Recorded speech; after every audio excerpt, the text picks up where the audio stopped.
আসসালামু আলাইকুম প্রিয় ভিউয়ার্স, কৃষিজার অন্তরে ইউটিউব চ্যানেলের পক্ষ থেকে জানাচ্ছি আন্তরিক প্রীতি ও শুভেচ্ছা। তো আজকে আমি আপনাদের দেখানোর চেষ্টা করব আমার পেঁয়াজ ক্ষেত।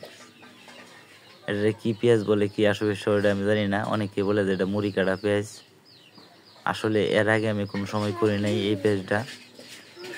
যদি এই মুড়ি কাটা পেঁয়াজ চাষের কারো অভিজ্ঞতা থাকে তাহলে অবশ্যই আমার একটু সাজেশন দিয়েন কেমনে করতে হবে, কি আসে বিষয়।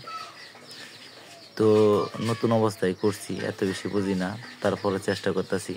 তো আজকে একটা নিড়ানি দিতেছি, তো টাই স্বরূপ করছি।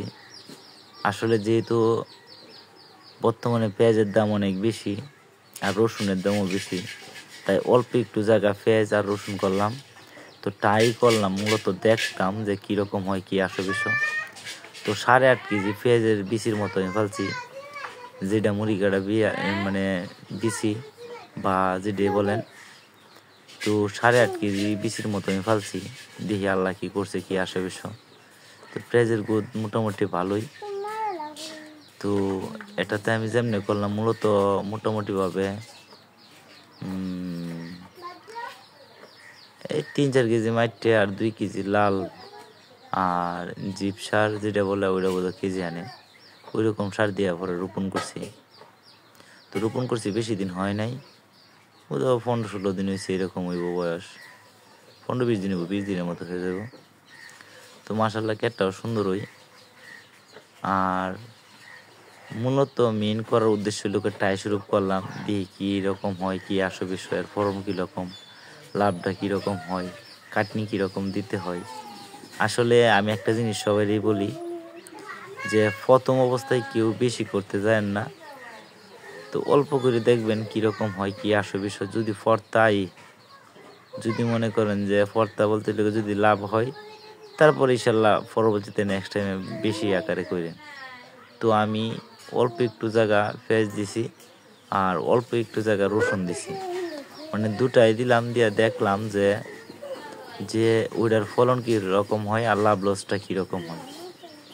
যদি ফলন মোটামুটি ভালো হয় এবং লাভের মুখ দেখি, তাহলে ইনশাল্লাহ আগামীতে একটু বেশি করব বা বাণিজ্যিকভাবে করব। তো এখন মোটামুটিভাবে যেটা করছি ওইটা আমার মনে কয় যে 5-6 মাসের পেঁয়াজ হয়ে যাব। তো আর একটু জায়গা রসুন করছি, রসুনটাও করছি টাই শুরু হই। আর যদি কি করতে চান ইনশাল্লাহ করতে পারেন।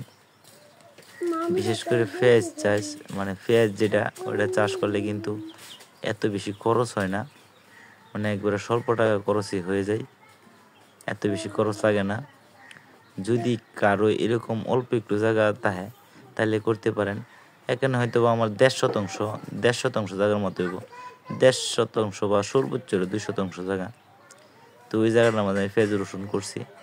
কই দেখি যেহেতু খাদ্যেরও চাহিদা আছে, পেঁয়াজেরও দাম বেশি আছে, তো রোপণ করছি। যদি আপনাদের এরকম মনোবল থাকে বা সঠিক অল্প একটু জায়গা থাকে তাহলে ট্রাই করে দেখতে পারেন। আসলে বর্তমানে সব কিছুর দামই অনেক বেশি, আর বেশি চিন্তা ভাবনা করে ওই যে অল্প অল্প আকারে শুরু করতেছি, দেখি আল্লাহ কি করছে, কি আসে বিষয়। যদি অল্প একটু জায়গা তাহলে থাকে তাহলে করতে পারেন। ওটা কিন্তু এটা সরাসরি পেঁয়াজ মানে রোপণ করছি, যেটা পেঁয়াজ বলে। আর দেখেন ওই পাশে হলো রসুন। আসলে রসুনের গ্রোথটা বোধহয় কম, এটা আস্তে আস্তে বড় হইব। অনেকে হয়তো ভিজা জমিতে লাগা, কিন্তু আমি পেঁয়াজ আর রসুন একসাথে কেল দিয়া রোপণ করছি। তো ধন্যবাদ সবাইকে সবটুকু ভিডিও দেখার জন্য। আর যদি পেঁয়াজ সম্পর্কে কারো ভালো ধারণা থাকে তাহলে ইনশাল্লাহ আমার পরামর্শ দিয়েন, আমি আপনাদের পরামর্শ কামনা করতেছি।